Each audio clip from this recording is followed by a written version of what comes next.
எல்லா குழந்தைங்களுக்கும் என்னோட வணக்கம். நான் உங்க தீபிகா அருண். கதை கேட்க தயாரா இருக்கீங்களா? இன்னைக்கு நம்ம கேட்க போற கதையோட பேரு ஒன்று ஒன்றாய். எழுதியவர் பயோஷ்னி சரஃப். தமிழில் என் சொக்கன். படைப்பு பிரதம் books. Drink drink drink drink drink drink drink. அன்றுதான் பள்ளி கடைசி நாள். மதிய சாப்பாட்டு நேரம். 6ஆம் வகுப்பு மாணவர்கள் எல்லோரும் ஆசிரியையின் மேஜையை சுற்றி கூடினார்கள். மதிய உணவை பகிர்ந்து சாப்பிடத் தொடங்கினார்கள். ஒவ்வொருவரும் மற்றவரின் டப்பாவில் கைவிட்டு எடுத்துக்கொண்டனர். பள்ளியின் செல்லநாய் குண்டுவுக்கு ஒரு ரொட்டியை ஊட்டினான் அஜய். கோடை விடுமுறைக்கு எங்கே செல்கிறீர்கள் என்று கேட்டார் ஆசிரியை. நான் கால்பந்தாட்ட பயிற்சி செய்ய போறேன், மெஸ்ஸி மாதிரி என்றாள் அனிதா. நான் நிறைய பொம்மைகள் செய்ய போறேன் என்றான் ராஜா. நான் தினமும் வடாப்பாவும் சமோசாவும் கச்சோரியும் சாப்பிட போறேன் என்றான் விவேக். நான் ஒரு கேளிக்கை பூங்காவுக்கு போக போறேன் என்றாள் பிரகதி. அங்க பலவிதமான விளையாட்டுகள் இருக்கும்ல, நீர் சறுக்கு, மேல கீழே ஓடுற ரயில் எல்லாம். பிரகதி எல்லா சவாரிகள்லயும் போவல என்றான் தாமஸ். ஆனா நுழைவு சீட்டோட விலையே 60 ரூபா. பிரகதி பெரிய பணக்காரிதான் என்றாள் அனிதா. அப்படிலாம் இல்ல, நான் சேமிச்ச பணத்தை தான் செலவு செய்ய போறேன் என்று பதிலளித்தாள் பிரகதி. பிரகதிய போல சேமிச்சா நீங்களும் கூட கேளிக்கை பூங்காவுக்கு போகலாம் என்று சிரித்தபடி சொன்னார் ஆசிரியை. ஆமா, தினமும் 1 ரூபா சேமிச்சா போதும், அதுவே ஒரு பெரிய தொகையா வளரும் என்று பிரகதி ஆமோதித்தாள். தினமும் 1 ரூபா சேமிக்கிறது எளிதுதான், நாமளும் முயற்சி பண்ணலாமா? எல்லாருமே கேளிக்கை பூங்காவுக்கு போகலாம் என்றாள் அனிதா. அனைவரும் இதை ஏற்றுக்கொண்டார்கள். விடுமுறை முடிந்ததும் கேளிக்கை பூங்காவுக்கு செல்வதாக தீர்மானித்தார்கள். அனைவரும் வீட்டிற்கு சென்று இதை பற்றி அவர்களது பெற்றோர்களிடம் பேசினார்கள். கோடை விடுமுறை நாட்கள் கொண்டாட்டமாக கழிந்தன. அக்கம்பக்கத்தில் கிடைத்த பொருட்களையெல்லாம் வைத்து பொம்மைகள் செய்தான் ராஜா. அவற்றில் சிலவற்றை தன் உறவினர்களிடம் விற்று தினமும் 1 ரூபாய் சேர்த்தான். பிரசாத் தன்னுடைய தம்பிக்கு கணக்கு பாடம் சொல்லிக் கொடுத்தான்.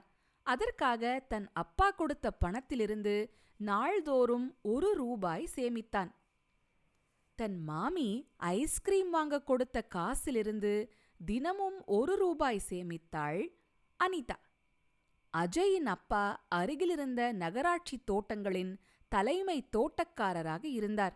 அங்கு மரக்கன்றுகள் நட அஜய் உதவினான். அவனுடைய அப்பா ஒவ்வொரு மரக்கன்றுக்கும் 1 ரூபாய் கொடுத்தார். விடுமுறை முடிந்து பள்ளி திறந்தது. மாணவர்கள் எல்லோரும் தாங்கள் சேமித்த பணத்தை ஆசிரியையின் உதவியுடன் எண்ணினார்கள். ஒவ்வொருவரும் கேளிக்கை பூங்காவுக்கு நுழைவுச் சீட்டு வாங்கும் அளவு சேமித்திருந்தார்கள். வகுப்பே கொண்டாட்டமானது. ஆனால் அஜய் மட்டும் வருத்தமாக இருந்தான். என்னாச்சு அஜய், நீ சேமித்த பணம் பத்தலியா என்று கேட்டாள் அனிதா. என்கிட்ட சேமிப்பு பணமே இல்லை என்று பதிலளித்தான் அஜய். போன வாரம் குண்டுவுக்கு உடம்பு சரியில்லை, அதனால என்னுடைய சேமிப்பிலிருந்து அவனுக்கு மருந்து வாங்கிட்டேன். இப்போ என்கிட்ட கேளிக்கை பூங்காவுக்கு வர பணம் இல்லை. நிசப்தத்தை கலைத்து ராஜா பேசினான். கவலைப்படாத அஜய், எல்லாரும் சேர்ந்து இன்னும் கொஞ்சம் சேமிப்போம், உனக்கும் நுழைவு சீட்டு வாங்கிடலாம். ராஜா சொன்னது உண்மைதான். 6ஆம் வகுப்பினர் ஒரே வாரத்தில் அஜய்க்கு நுழைவுச் சீட்டு வாங்க பணத்தை சேமித்து விட்டார்கள். இப்படியாக 6ஆம் வகுப்பு கேளிக்கை பூங்காவுக்குள் நுழைந்தது. பெரிய ரங்கராட்டினத்திலிருந்து ராஜாவும் பிரசாதும் கிரீச்சிட்டார்கள். ஊஷ்! அனிதா நீர் சறுக்கில் சறுக்கியபடி வந்தாள். சூப்! அஜயும் பிரகதியும் தண்ணீர் கோஸ்டரில் விரைந்தனர். 6ஆம் வகுப்பில் எல்லோரும் மகிழ்ச்சியாக இருந்தார்கள். அதற்கு ஒரே காரணம், அவர்கள் நாள்தோறும் 1 ரூபாய் சேமித்ததுதான். என்ன குழந்தைங்களா, இந்த கதையை கேட்டீங்களா? நீங்களும் சேமிக்கிறீங்களா? சேமிக்கிறதுனா என்ன, செலவு பண்றதுனா என்ன நம்ம எல்லாருக்கும் தெரியும்ல. சேமிக்கிறதுனா என்னங்கிறத நம்ம கத்துக்கலாம். உங்க அப்பா அம்மா கிட்ட பேசி ஏதாவது வீட்ல இருக்கிற சின்ன சின்ன வேலைகள் பண்ணியோ இல்ல வேற ஏதாவது பண்ணியோ எனக்கு மாசம் இவ்வளவு பணம் சேமிக்கணும், அதுக்கு நீங்க உதவி பண்றீங்களான்னு கேளுங்க.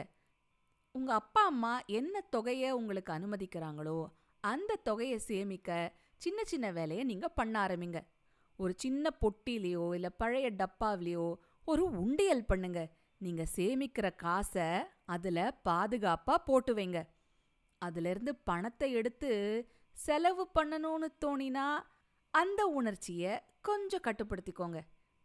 அதுக்காக செலவே பண்ணாம இருக்கணும்னு நான் சொல்லல. எதுக்காக செலவு பண்றோங்கிறத யோசிச்சு செலவு பண்ணுங்க.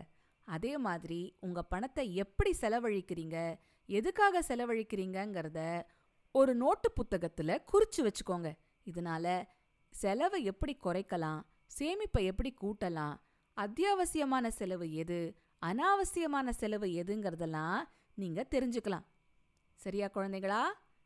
நீங்க போய் உங்க அப்பா அம்மா கிட்ட இதை பத்தி பேசுங்க. இன்னொரு கதையோட சிட்டுக்குருவி பாட்காஸ்ட்ல சீக்கிரமா வந்து உங்களை சந்திக்கிறேன்.